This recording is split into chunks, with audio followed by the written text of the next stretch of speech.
guys, so today I'm going to share with you my February favorites, and it's kind of a mixed bag this month. There's quite a few beauty products, but there's also some lifestyle, like non-beauty favorites that I'm really excited to share with you. So I'm just going to get into telling you about my favorites for the month of February. Starting with beauty, I have been obsessed with this Stila in the Moment palette. I wanted to pick up another palette from the Stila collection besides the In the Light palette, and this one was on sale for like $20. A lot of their palettes were like half off, so I had to scoop one up and I decided on In the Moment because it's still a neutral palette, but it has a lot of purple shades and different things you can mess around with and try to experiment with if you're not really comfortable with different colors besides like browns. I'm very much a neutral kind of gal, but this palette really helps me to venture outside of that while still feeling comfortable. I'm wearing some on my lids today. I'm not sure if you can see it because I tend to go light on the shadows like all the time, but I'm wearing Wonder and Whim just all over that stuff, and it's just a really handy palette. Biggest complaint is the fact that it doesn't have a mirror. The In the Light one does, and it is my most used palette mirror. Out of all the palettes I have, I use that mirror so much. And it also comes with a smudge stick eyeliner. My favorite type of eyeliner are these, and this is a purple shade. I think it's the shade Tetra, so that's really cool that you get a eyeliner as well. I have been back on the tinted moisturizer train. I just need stuff for my face to keep it moisturized. Like, this winter is so freaking cold. For the longest time, I thought that everyone who was saying this would be like the worst winter we've had were just being like sissies and just complaining. But we have had some seriously cold days, like below zero, like -20 kind of thing. It's been nuts. So I've needed products to help my face from basically not falling off because it's just so cold. And the Balm's Balm Shelter Tinted Moisturizer is phenomenal. It's just one of those tinted moisturizers that it has just the right amount of coverage that any redness or uneven skin tones are eliminated, but it provides so much hydration that it's just so good for keeping your face moisturized and feeling plump. And I don't know how else to describe it besides like it's just really good at being moisturizing.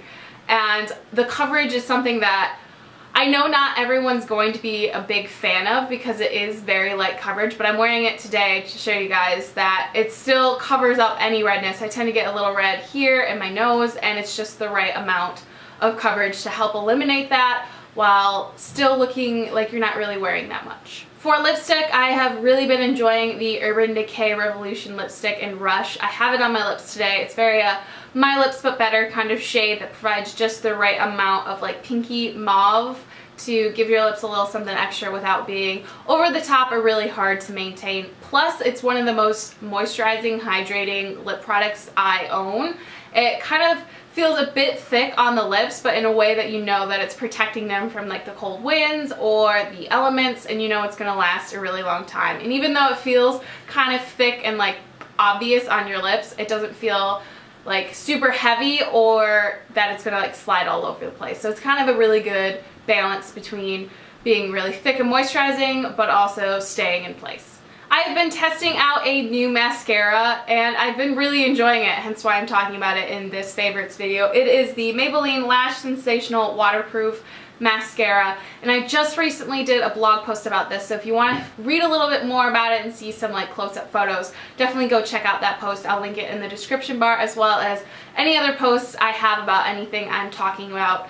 They will all be linked below. But I'm always very skeptical of new mascaras, and I feel like I've talked about this before, but once I find one that I really like, it's hard for me to try other ones. But there was just something about this one that I was like, I really need to give a go. So it has a like wand that reminds me of the Butterfly mascara that I hated. I just didn't think it did a really good job, but this one gets over what was bad about that one and does it in a really good way. So it provides the perfect amount of volume while making your lashes look super long. I'm wearing it today and I just feel like my lashes just go for days. So definitely one you should check out if you're trying to find a new mascara that might beat out your old one. I don't know if this is better than the Rocket mascara, but it's definitely up there and it's really good. For hair products, although I am still obsessed with the Living Proof Perfect Hair Day 5-in-1 styling treatment, that stuff's just freaking amazing. I didn't want to talk about it again in this favorites video since I just mentioned it.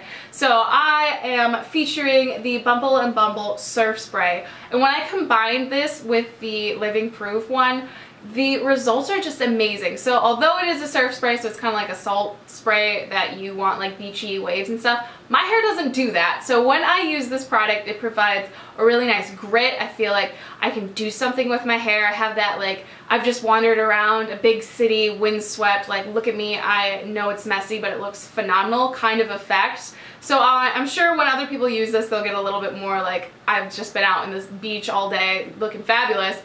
I tend to get a different look, but I love the way that they look together. It just makes this like great combination, and I finally feel like I'm figuring out my hair and getting it in a way that like I actually enjoy doing my hair and I like the way it looks. So this is definitely helping. Something still sort of along the lines of beauty is this little compact. It has macaroons on it and I got it from Forever 21 around Christmas. And I've wanted to get one of these to keep in my handbags for years and I just never did it, and I finally just decided to spend like the $2 to pick one up, and it has been phenomenal. It's just a little mirror. There's two, you can see two mirrors on it, and it does exactly what you think it does for touch-ups on the go, and you can just look and make sure everything's staying where it needs to be or whatever. It's just really great. And Forever 21 has a bunch, and I just happen to like this print. So if you're in the market of a really nice heavy-duty kind of compacts, that's definitely a place to look. Moving on to non-beauty favorites, I'm so excited to share with you guys this stuff. So Alex, my boyfriend, he got a 3D printer, and if you don't know what 3D printers are, it's basically, he's way better at describing it, so maybe I'll call him in and have him describe it for you, but it's basically like a regular printer that prints with plastic and in a three-dimensional space. So it has the X and Y, or what is it? Yeah, an X and Y, so it like goes back and forth, but then the Z, which goes up and down, and it prints 3D things. So he has been printing me the coolest things ever, and I just had to share with you guys. So this is a baby little elephant. He's printed me a bigger one, but this is just like the smaller version. And then there's also this like whale that has a city on his back. I think I'll include some close-ups if you want to see a close-up. It's just the coolest stuff. And then I also have this bunny, which I'm really excited about, this little bunny. What? I know. I feel like we're living in this like new modern age where all of our decor, like all over the living room, you guys, there isn't any in that back bookshelf, but there's some like in the front right here. It's just covered in 3D printed stuff, and it is the coolest thing ever. It's awesome, and I just thought I'd share it with you guys. He opened an Etsy shop called Practically Homewares. I'll leave a link to it in the description bar, and I'm hoping that he'll start selling more 3D stuff. Right now he's just doing necklaces, which are so cool and awesome, so you should definitely go check them out. But if you guys are interested in like purchasing, say, the bunny or something, I would send him a message on there to encourage him to include those in his shop, because they're just, it is the coolest. Like anything you would want, you would just print it. What is that? That is like new age stuff right there. I don't really talk about books on this channel, although I do my fair share of reading, but for my grad class, I'm taking a adolescent literature course this semester, and we are reading basically a novel a week, and there was one in particular I thought I would share with you. It is called Brown Girl Dreaming by Jacqueline Woodson. So all of these books are technically for teenagers, but a lot of the books that we tend to enjoy, like Divergent and Maze Runner, are technically adolescent literature, so feel free to pick this one up and not feel judged that it's for adolescents. But it's basically a memoir about Jacqueline Woodson's life, but she writes it in poetry form, so I don't know if you can see that. So everything is written in prose, but in a way, I think it's prose. Now I feel like I don't know what I'm talking about. It's written in poetry, so let's just keep calling it that. So it's written in a way that at first when you start reading it, you're like, oh, this is a little weird. It's kind of has a different flow, and you can start to feel the way that you're supposed to read it. And by the end, it seems like a regular novel. You don't really have to worry about like getting caught up over things. You can sense when the pauses are supposed to be, and it's based on her life, as I said, but in the 60s and the 70s, and she is from the north, but a lot of her family lives in the south, so she goes and stays with them and her brothers and sisters for a couple of years. So it kind of shows how there is this power struggle because it's during the social movements for black rights. This is a really interesting outlook on what happened and all the events from the perspective of someone who was young during that time period and growing up during that era. So it's definitely a book to pick up. It's a really fast read.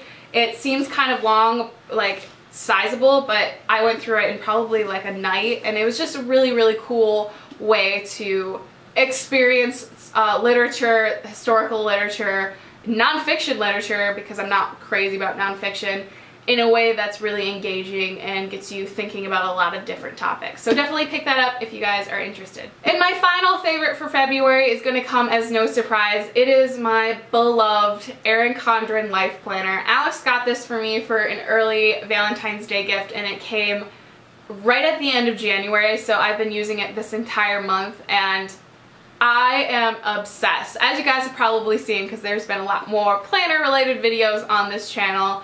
You guys seem to really be enjoying it, and I love filming them, so I'm excited to keep filming them for you guys. But this planner is so much fun. It's just so much fun to decorate and spend time with, and I feel like I'm more organized than ever before, even though I'm like a very super organized person to begin with, because I spend so much time with this planner and making stickers for it, because my shop is kind of based around stickers for this planner as well as other planners. I just spend so much time thinking and working with this planner that it's become like my baby. I have a protected like felt case that I put it in so it doesn't get scratched when I carry it around. I'm pretty much obsessed, so I thought I'd have to share it because it is one of my favorites for the month of February. But that is it. Those are all of the things I have been loving this month. In the comments below, let me know what you've been loving beauty-wise or non-beauty-wise, or some of your favorite sticker shops, because I'm always looking for places to spend my cash. But definitely let me know what you guys have been loving in the comments. As always, thank you so much for watching, and I will see you in my next video. Bye!